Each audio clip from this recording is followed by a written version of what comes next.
Hey everyone, this is Shawn Garrett, founding attorney of Garrett PLC and founder of the Legal Eagle podcast.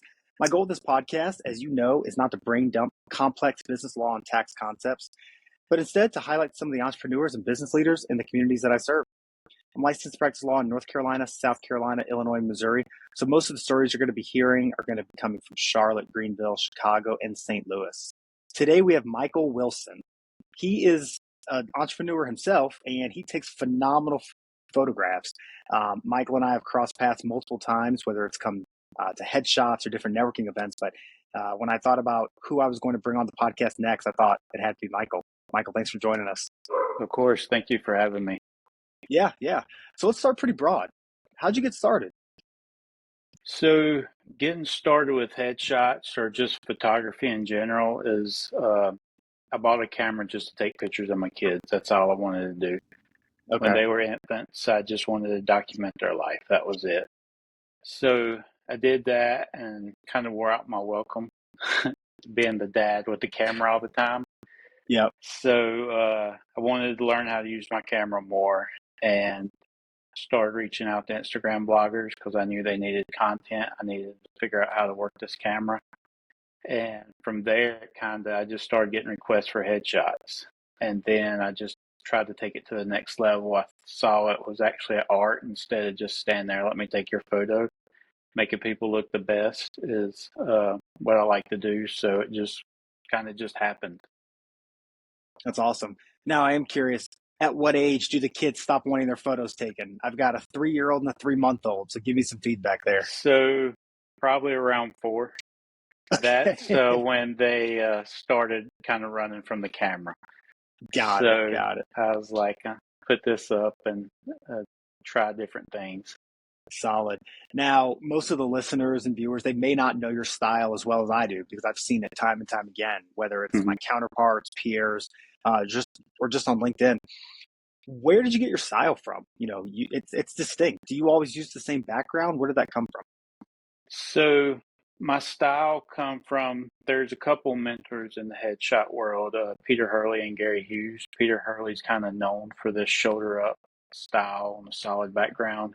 He shoots more so white, but just from that, I kind of like the darker backgrounds, but I shoot all colors, even outdoors. But I just kind of grew it from there and gave what he taught me, but just put my own style on it.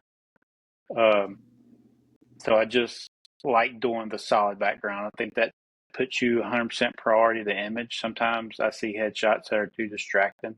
And so a solid background, shoulders up, puts you 100% of the image. That's awesome. And I don't know if this is intentional, but I'd love to chat about, marketing a little bit. As entrepreneurs, of course, marketing's big for us. And your entire industry is marketing, whether you're helping people market for themselves or you're marketing your own service. Do you think that the consistency that you put out there when it comes to these headshots, does consistency play into your marketing? Is it accidental, incidental? How does that factor in? So consistency is huge. The more people see me, the more people hire me. The more people see other people, it makes them stand out more. You're top of mind. So consistency is huge in what I do, especially the way I market. Just having headshots in general, the more you see somebody, the more they're credible to you. It's just stuff like that makes a headshot very impactful. A lot of people see headshots as they don't really see them as a big deal or how they can help. They're low priority for most people. But if people are constantly seeing your face, they're gaining trust in you. You're gaining credibility. They want to know more about you. You're instantly recognizable, which has been huge for me. Just put my headshot out there. I get recognized a lot of different places, and that helps because it starts conversation from people wanting to buy from me. Yeah, it's big. And, one thing I found, I can put out a very interesting legal synopsis on LinkedIn and it won't get any engagement. Yeah. But I'll put a photo of myself out there and it'll get a lot of engagement. So, people like engaging with people that they know, that they recognize. And photos go a long way. They add a ton of value. So, people want to do business with who they can relate to.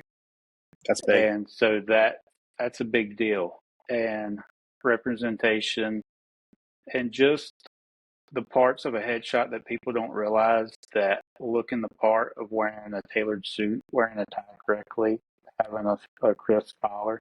All this stuff matters because it attracts like-minded individuals. And there's so many people I see that have a decent headshot, but their shirt's all wrinkled, their collar looks like it's been run over. You're not on track the higher end clientele you're looking for. So it's just little details like that that make stuff stand out. Yeah, yeah. I don't want to give away all your secret sauce, but it is on LinkedIn. Mm-hmm. Give us a couple of the tips that you told people today when it came to clothing, since we're on that topic. Tie, no Well, tie, what so are your thoughts? most men go with no tie these days. I think all men should have a shot with a tie on, but most shots, no tie. It's more business casual.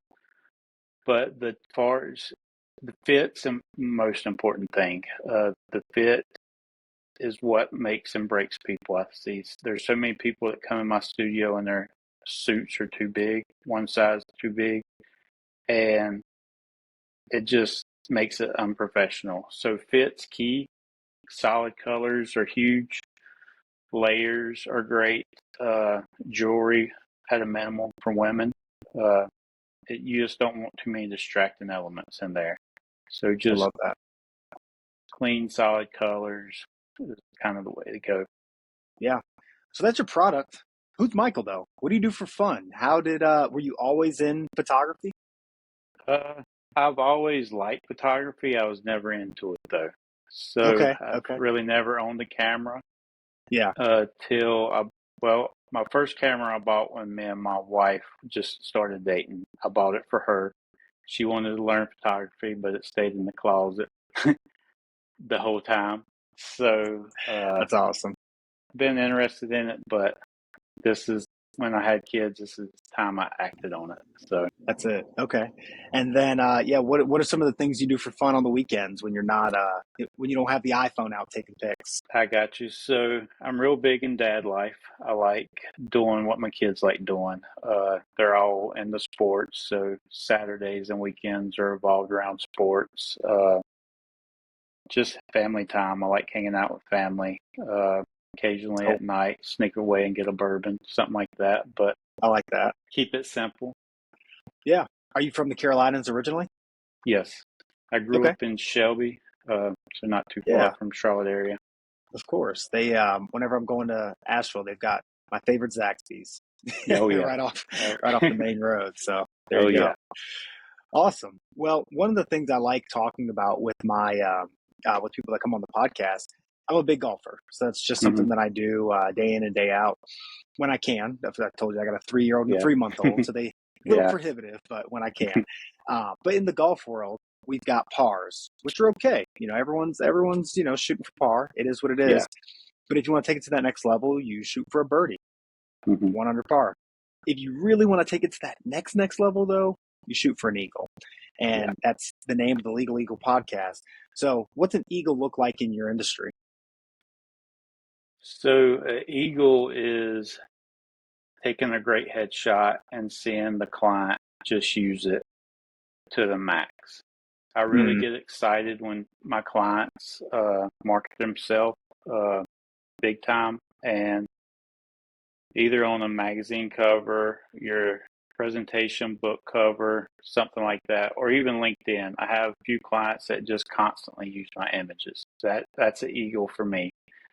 There's a lot of people that hire me and they say, I just need this headshot for LinkedIn. And it's not bad, don't get me wrong, but personal branding is huge right now. The more you market yourself, the more visible you are, and the more opportunities you get.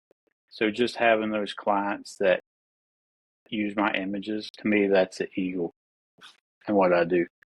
I love that.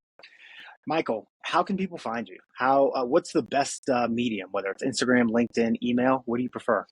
So LinkedIn's my bread and butter. That's the platform I choose the most. I post something on LinkedIn usually every day. I use Instagram as well. I just don't post on it like I should, but LinkedIn is where people should find me at. Awesome. Well, I appreciate this from my core because, in my industry especially, I'm not going to say image is everything, but people want to Mm-hmm. know who they're dealing with. People want to know, who their attorney is or their CPA or whatever professional. Yeah. So I really appreciate you coming on and kind of walking us through some of the thought process behind the scenes, and hopefully everyone uses this and gets their headshots right. So of course, thank you so much. I really appreciate you having me on. of course, thanks for being here, Michael. Take care.